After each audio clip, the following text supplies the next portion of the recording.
មស្វាគមន៍មកកាន់ Channel ឆ្នោតសប្បាយលេងរបស់ Admin ថ្ងៃនេះ Admin មានលេខតម្រុយល្អៗរបស់ឆ្នោតយួនសម្រាប់ចែកជូនពុកម៉ែបងប្អូននៅថ្ងៃទី19 ខែ 11 ឆ្នាំ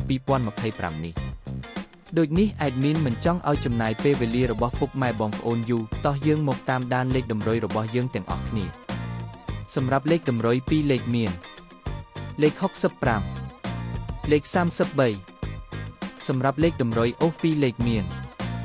លេខតម្រុយទី1អូស60និងលេខតម្រុយចុងក្រោយអូស30សម្រាប់លេខតម្រុយ3លេខមាន784គុណនិង153គុណសម្រាប់លេខតម្រុយថ្ងៃនេះ Admin សូមជូនពរឲ្យពុកម៉ែបងប្អូនជួបតែសំណាងល្អទាំងអស់គ្នាហេងមានលាភមានជ័យ